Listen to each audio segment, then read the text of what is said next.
Hola, hoy vamos a contestar la siguiente pregunta. ¿Necesitas un DASCAN o una biopsia de la piel para diagnosticar la enfermedad del Parkinson? En la mayoría de los casos, la respuesta es no. Si quieres saber más de este tema, ve este video. Mi nombre es el Dr. Saya, soy neurólogo e internista especialista en desórdenes de movimiento.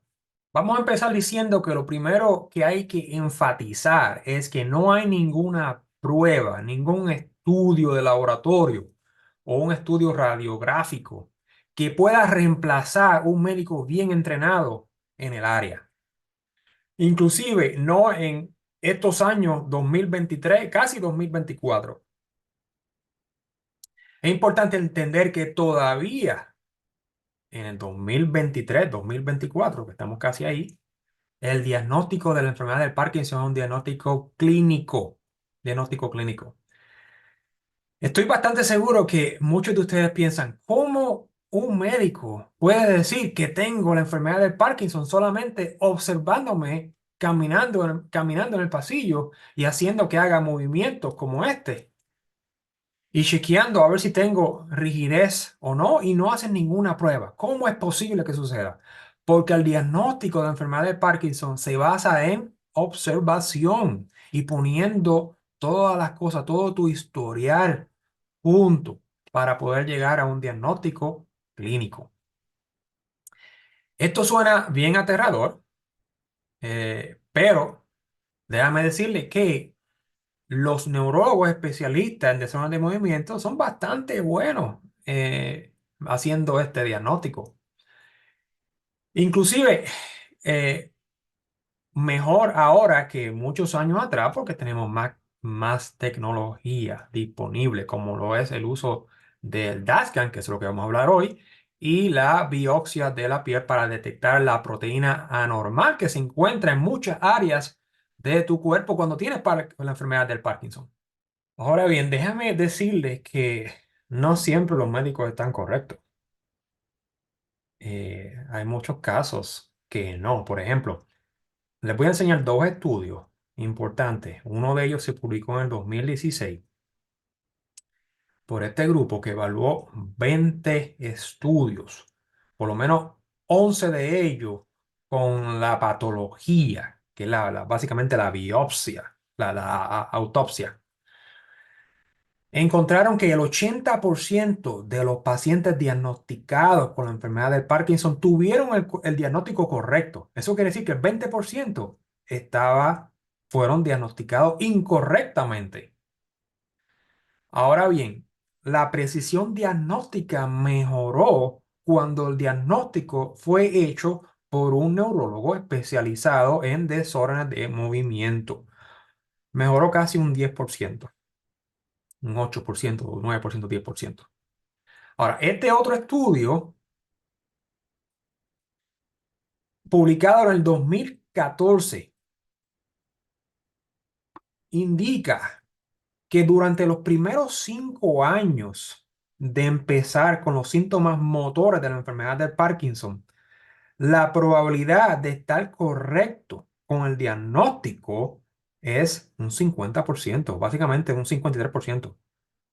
¿Ok? Ahora, después de los 5 años, mejora significativamente casi a un 90%, específicamente un 88%. Yo estoy seguro que estos estudios, si se hubieran hecho ahora mismo, estos estudios son bastante viejos, esos números del 53%, el 88%, mejorarían porque este criterio que se está utilizando aquí en estos dos estudios fue el criterio viejo. Ahora mismo tenemos un criterio nuevo, relativamente nuevo, que fue publicado en el 2015 y aún más si añadimos lo de la biopsia de la piel. Estoy seguro que esos porcentajes mejorarían si se utilizan los criterios nuevos. Ahora vamos a hablar de cuál es el papel que juega el DASCAN en el diagnóstico de la enfermedad del Parkinson. Lo primero que tienen que saber es que en la mayoría de los casos tú no necesitas hacer un DASCAN.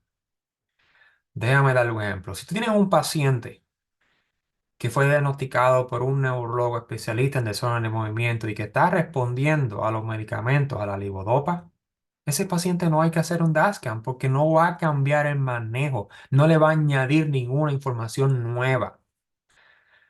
Ahora, la razón principal que yo utilizo el DASCAN en la clínica es la siguiente. Cuando tú tienes un paciente que está tomando medicamentos que bloquean la dopamina, es casi imposible diferenciarlo clínicamente de un paciente con la enfermedad del Parkinson. En otras palabras, un paciente que está tomando un medicamento que bloquea la dopamina y este paciente con Parkinson, clínicamente hablando, yo no lo puedo diferenciar porque se parecen. Ellos presentan con casi los mismos síntomas. La única manera es, número uno, parar el medicamento que tú crees que está causando la enfermedad o el parkinsonismo, que muchas veces esos pacientes son pacientes psiquiátricos que no pueden parar el medicamento. Pero eso es una alternativa, parar el medicamento y esperar. Puedes esperar inclusive hasta un año y medio para que esos síntomas del parkinsonismo se vayan. Entonces, ese paciente, si el parkinsonismo se desaparece, esos pacientes no tienen enfermedad de Parkinson.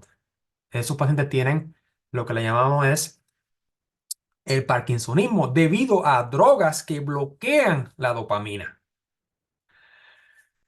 Esa es una causa, esa es una causa, es la segunda causa más común de parkinsonismo que se ve en la clínica.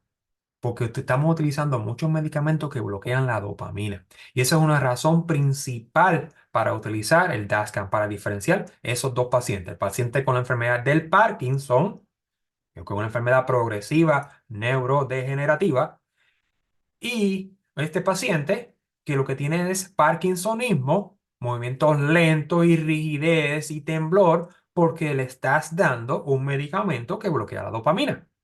¿Ok? Este paciente no tiene una enfermedad neurodegenerativa. Este paciente con la enfermedad del Parkinson sí tiene una enfermedad degenerativa. Pero la única manera de hacer la diferencia es con el DASCAN o parar el medicamento, como dije anteriormente. Y ahora también se puede hacer la biopsia de la piel. Otro ejemplo clásico de proceder con un DASCAN es cuando tienes un paciente que no está seguro si el paciente solamente tiene el temblor esencial o tiene el temblor esencial y a la vez tiene la enfermedad del Parkinson. Recuerden que los pacientes con la enfermedad, el temblor esencial, en base a estudios epidemiológicos, tienen más probabilidades de padecer de la enfermedad del Parkinson. Específicamente el subtipo que está relacionado más con los temblores. Muchas veces los síntomas se entrelazan y es bien difícil evaluar a un paciente cuando el paciente tiene muchos problemas con el balance. Imagínense un paciente de 85 años con artritis, deformidades óseas. Es bien difícil evaluar a esos pacientes. Pacientes que muchas veces están en sillas de ruedas, que no pueden evaluar su ambulación.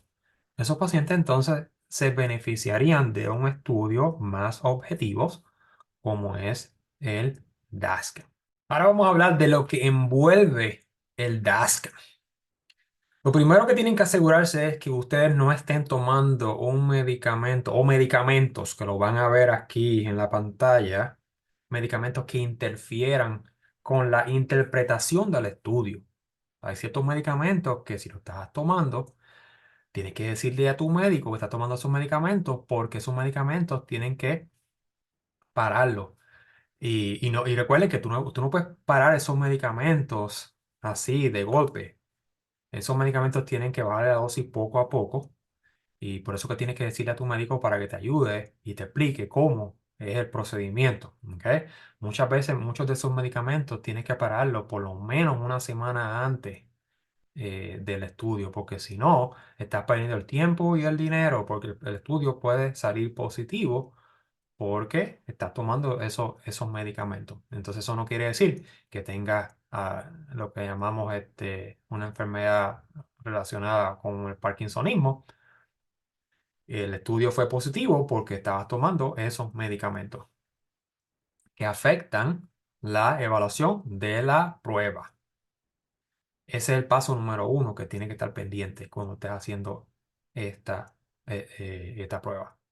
Antes de empezar a hablar de la biopsia de la piel, quiero que vean cómo se ve un DASCAN cuando es normal, la forma de una coma, esto es normal, y un DASCAN cuando es anormal.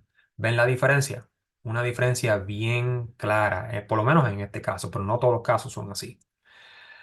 Otra cosa que quiero que sepan es que cuando ustedes se hagan este tipo de estudio, normalmente los seguros médicos en los Estados Unidos cubre eso, o por lo menos cierta parte del costo. No sé en otros países, pero por lo menos en Estados Unidos cubre cuando tú lo ordenas apropiadamente. Antes de tomar, de hacer el DASCAM, tú tienes que tomarte un medicamento para protegerte la glándula tiroidea. Después que te dan ese medicamento, tú esperas como 45 minutos y entonces te inyectan el material radioactivo. Entonces tienes que esperar por lo menos 3 a 6 horas para que entonces te hagan lo que le llamamos el scan. El scan normalmente se tarda como 30 a 45 minutos. Y eso es básicamente el examen. Es bastante seguro, bastante seguro. El efecto secundario más común es la boca se te pone seca y por eso se recomienda que bebas mucha agua antes del examen. Ahora vamos a hablar de la otra prueba, que es la prueba de la biopsia de la piel.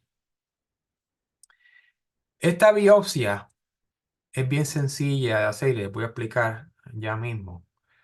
Pero básicamente recuerden que la enfermedad del Parkinson, el problema es que esos pacientes acumulan una proteína que no está funcionando bien. Esa proteína se llama lo que le llamamos el alfa-sinucleína. Alfa-sinucleína. Cuando esa proteína no funciona bien, porque no se puede doblar bien, porque es insoluble, se acumula, se agrega y causa muchos problemas.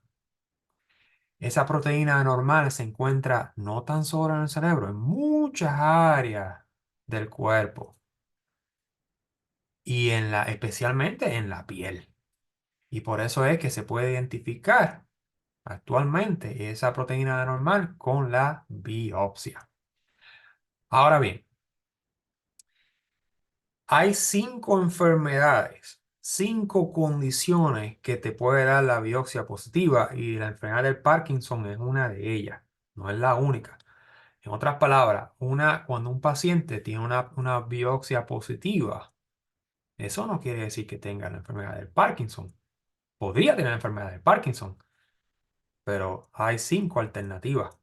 Y por eso es que tiene que correlacionar con la clínica y poner las cosas juntas. Si no, no va a funcionar. El solo hecho de tener una biopsia positiva no significa que tú tienes la enfermedad del Parkinson.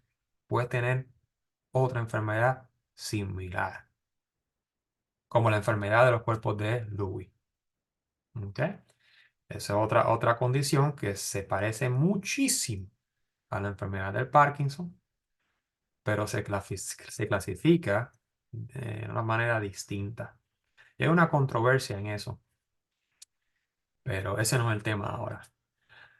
El otro punto que quiero aclarar que hay una controversia también de esta proteína anormal, que la llamamos la alfa-sinucleína, que no se sabe si es solamente un espectador o es la causa de la enfermedad. No se sabe bien. Vamos a hablar un poquito de cómo se hace este procedimiento y qué tan fácil es.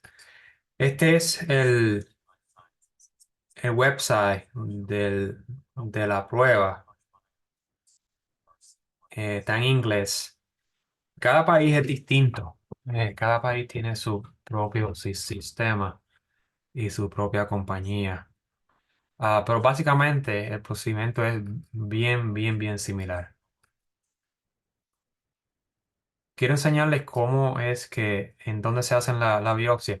La biopsia es básicamente en tres áreas. Lo primero que se hace es limpiar el área con alcohol y después se duerme el área, se adormece el área con lidocaína.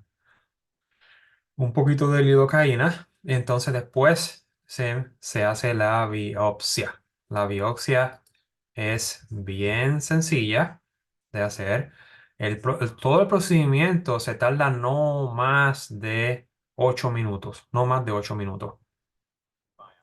Como ven aquí, están limpiando, después se duerme el área con lidocaína y entonces este es el instrumento que utilizamos para hacer la biopsia. Y básicamente eso es lo que se hace.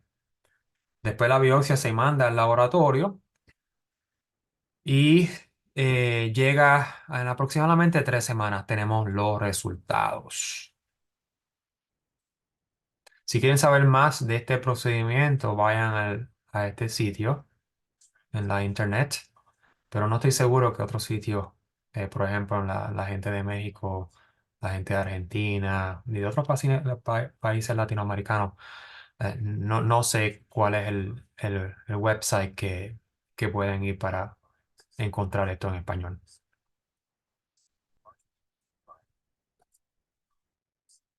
La otra pregunta bien importante es si los seguros médicos cubren esto. Por lo menos en los Estados Unidos, la mayoría de los seguros cubre este procedimiento. Yo puedo decir que casi siempre, más del 95% de los pacientes no tienen que pagar nada por esta prueba. Pero eso varía mucho. No sé, en países latinoamericanos, eso tendría que ustedes llamar a su seguro médico para saber si esta prueba es cubierta por su seguro médico. Si les gustó este video, no se olviden de suscribirse a mi canal, darle like y compartir este video. Los veo pronto.